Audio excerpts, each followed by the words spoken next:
தந்தை மகன் தூயாவியின் திரியேக ஆசீர்வாதம் நம் அனைவரையும் ஆசீர்வைத்து காப்பதாக. ஆமேன்.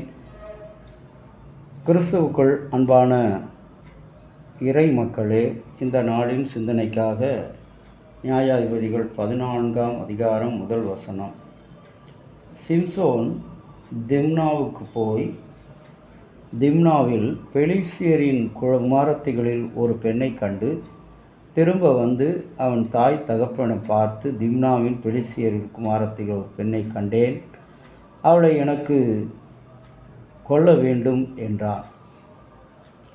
அன்பு இறை மக்களே, இன்றைக்கு வாலிப பிராயம் என்பது கடவுள் மனிதனுக்கு கொடுத்திருக்கிற ஒரு ஆற்றல் நிறைந்த, ஆசீர்வாதம் நிறைந்த, சந்தோஷங்களையும் மகிழ்ச்சிகளையும் இன்பங்களையும் துன்பங்களையும் அனுபவிக்கின்ற ஒரு வாழ்க்கை.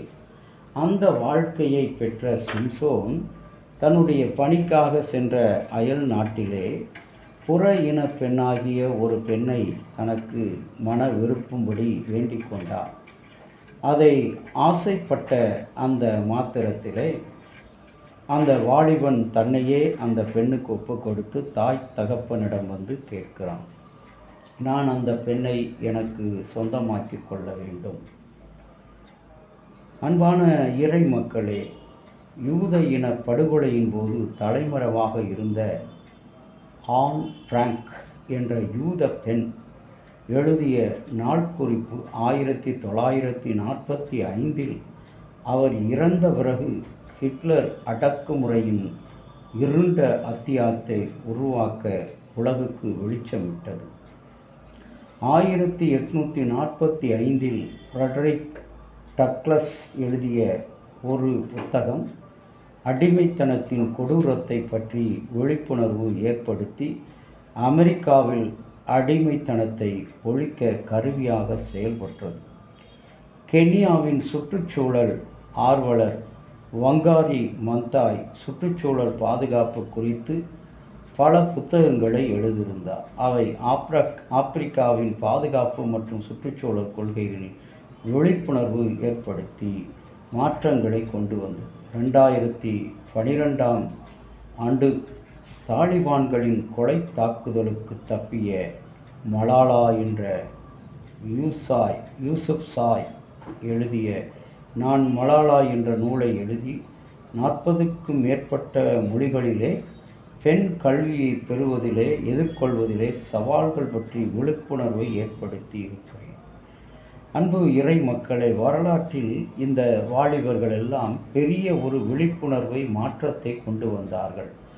ஆனால் இன்றைக்கு கிறிஸ்தவத்திலே இஸ்ரவேல் வரலாற்றிலே சிம்சோன் என்ற ஒரு மனிதன் புற இன பெண்ணாகிய அந்த பெண்ணை தன்னுடைய கண்களுக்கு ஏற்றவள் என்று அறிந்து அதை இன்றைக்கு வாலிபர்களிலே அநேகம் பார்க்கிறோம். இந்த மாமிச இச்சையிலே அவர்கள் விழுந்து விடுகிற காரணம் இந்த ஆண் பெண் உறவு. இந்த உறவில் இங்கே யூத படுகொலையிலிருந்து ஆரம்பித்து தாலிபான் மலாலா வரைக்கும் வாலிபர்கள் தான். அவர்கள் தங்களுடைய வாழ்க்கையை தேசத்தினுடைய மாற்றத்துக்கும் தேசத்தினுடைய விடுதலைக்கும் அவர்கள் பயன்படுத்தினார்கள்.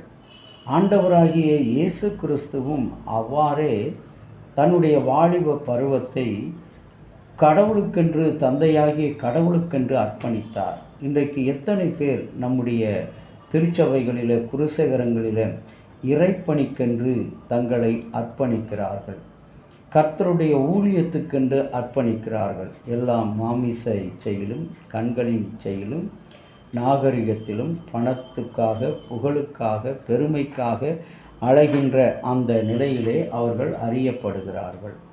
இன்றைக்கும் கூட அன்பு தேவனுடைய பிள்ளைகளே, நாமும் இந்த சிம்சோனை போல் நாம் நம்முடைய கண்களுக்கு ஏற்றதை நாம் விரும்பாதபடி நம்முடைய தாய் தகப்பனுடைய கண்களுக்கும் அவர்களுடைய சிந்தைகளுக்கும் ஏற்ற வகையில் நம்முடைய எதிர்கால குடும்பத்தை அமைத்து கொள்ள ஆண்டவர் தாமே இந்த திருமொழிகளை கொண்டு உங்களையும் என்னையும் ஆசீர்வதித்து காப்பாராக.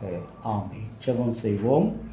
இரக்கத்தில் ஐஸ்வர்யமுள்ள பரலோக தந்தையே, உம்முடைய அன்பாலும் இரக்கத்தினாலும் புதிய ஒரு நாளிலே நாங்கள் இந்த மாதத்தின் நிறைவு நாளை நாங்கள் வந்திருக்கிறோம் சாமி. இந்த மாதம் முழுவதும் எங்களோடு கூட இருந்து பாதுகாப்பையும் அருளையும் ஆற்றலையும் கொடுத்திருக்கிறோம். இந்த அன்புக்கும் ஆற்றலுக்கும் நாங்கள் தகுதி உள்ளவர்கள் என்பதை நாங்கள் உணர்ந்து உமக்கு ஆண்டவரே நன்றி படைக்கிறோம். எங்களை தயவாய் மன்னித்து ஏற்று எங்களுடைய ஆண்டவரே திருச்சபையில் எங்களுடைய பிள்ளைகளில் நாங்கள் வாலிப பிராயத்தில் அவர்கள் நடக்க வேண்டிய வழியை காண்பிக்கிற மக்களாக, பெற்றோர்களாக, திருச்சபை தலைமைகளாக இருக்க துணை புரிந்தவர்களும் இயேசுவின் நாமத்தில் வேண்டிக் கொள்கிறோம். நல்ல